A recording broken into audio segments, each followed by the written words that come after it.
Hi guys! Itong itinerary namin for day 7 dito sa Taiwan. From Xinfang Xinchu ay pupunta kami sa Holy Flower Farm. At from Holy Flower Farm ay dadaretso na kami sa Xinxie Castle o mas kilala bilang Summit Resort. Dahil nandito kami sa Xinfang Station ay sumakay kami ng tren papuntang Taichung. At hindi kami dyan bumaba syempre kasi dito lang kami sa Tai'an Station. Pero kung sa Taipei naman kayo magmumula ay pumunta kayo sa TRA at doon kayo sumakay ng tren papuntang Taichung. Mas advisable kung ang sasakyan yung tren ay yung kulay orange o kwai-kwai kung tawagin sa Taiwan kasi napakahaba ng biyahe. Kapag sumakay kayo ng kwai-kwai tren ay dito kayo bababa sa Fengyuan Station. Bakit dyan? Kasi hindi lahat ng station ay tinitigilan ng kwai-kwai tren kaya mabilis ang biyahe. Ang Tai'an kasi hindi tumitigil dyan ang kwai-kwai tren. Ang Holy hindi ko sure pero ang Fengyuan ay sureball na tumitigil dyan ang kwai-kwai tren. Maalin man sa Holy o Fengyuan kayo bumaba ay okay lang. Meron naman kayong dalawang option. Una, pwede kayong mag-taxi mula dyan. Basta sa mga nakikita ko sa Facebook, nagre-range ng 2 to 300 NT dollar ang pamasahe. Pangalawa, pwede kayo mag-transfer sa Blue Train or man-man kung tawagin pabalik sa Tai'an Station. Nandito na kami sa Flower Farm. From Tai'an Station, ay pwede kayo maglakad papunta rito. Siguro nasa mga 10 to 15 minutes din yun. Medyo malapit lang naman. Pero, sa case namin, dahil naulan at may kasama kaming bata, ay nag-taxi na lang din kami. 30 NT dollar per head ang binayaran namin sa taxi. Kaya kung pupunta kayo dito at maganda naman ang panahon, maglakad na lang kayo kasi malapit lang naman. Pero, mura lang din naman ang taxi. Kaya either way, okay lang. Anyway, bago kami tuluyang pumunta doon sa Flower Farm mismo, ay kakain muna kami dito sa unlimited barbecue nila. At bukod dito, kung meron kayong dalang mga bata, huwag kayong mag-alala dahil meron sila nito. Pwede sila maglaro dyan, magpadulas habang kayo nag-iihaw. Ang binayaran namin dito ay 380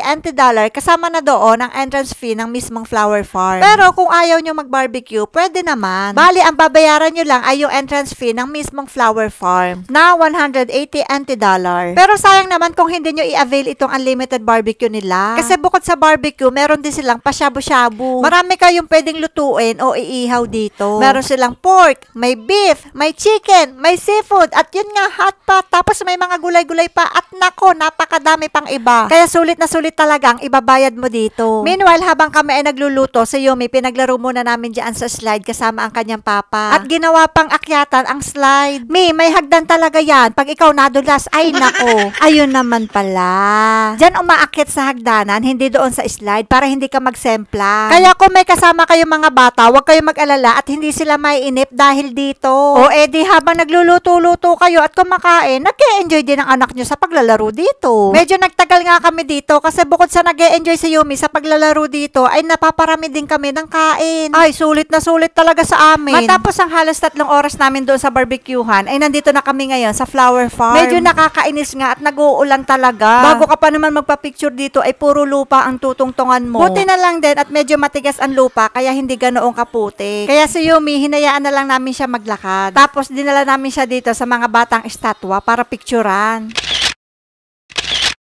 Ang cute nga lang ni Yumi kasi kinakausap niya dyan yung estatwa na bata. Kung pupunta kayo dito, huwag kayong mag-alala at napakaganda talaga dito. Hindi ko lang na-videohan masyado kasi umulan na ng umulan. At nag-focus na rin ako sa pagpipicture kay Yumi. Nung umulan at makatila ay umalis na rin kami. Dahil may sunod pa kami na pupuntahan. From Tai'an Station ay sasakay kami ng man-man tren papuntang Fengyuan Station. Nandito kami sa Tai'an Station. At meron ditong direction kung saan kayo sasakay ng tren base sa pupuntahan nyo. At dahil sa Fengyuan kami pupunta, ay dito kami sa right side. At itong pinapakita ko sa inyo, diyan nyo makikita yung oras ng dating ng tren. Habang nag-aantay kami sa pagdating ng tren, ay napatiktok pa nga itong kapatid ko. Ayaw pa nga niya to ipa-upload sa akin. Kaya lang, syempre, wala tayong magawa. I-upload natin. Nakasakay na kami ng tren at dahil malapit lang naman, nandito na agad kami sa Fengyuan Station. Alam nyo, in fairness, maganda at malaki din ang istasyon ng tren nila dito. Hinapon na nga kami ng pagdating dito. Medyo naubos kasi talagang oras namin sa Flower Farm, gawa ng ulan at sa tagal din ang pagkain namin doon sa barbecuehan. Pero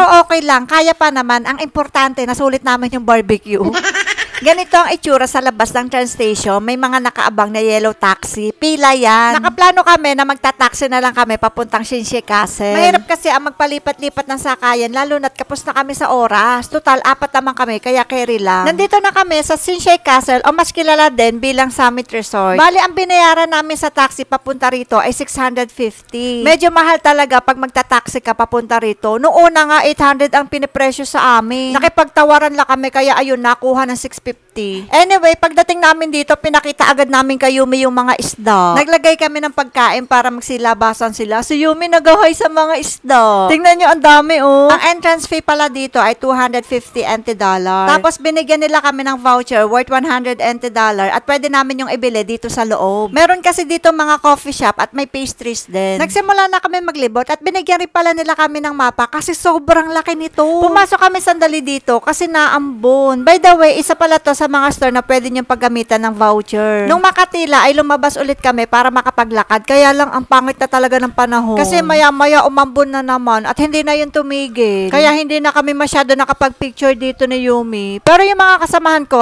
go sila kahit naambon, picture pa din. Buti nga ngayong araw ay nagsasasama na si Yumi sa papa niya kahit papaano. Medyo napapahinga na ako sa pagbubuhat. Tuwang-tuwa nga si Yumi dito kasi nakakita sila dyan ng butterfly. Tingnan nyo naman.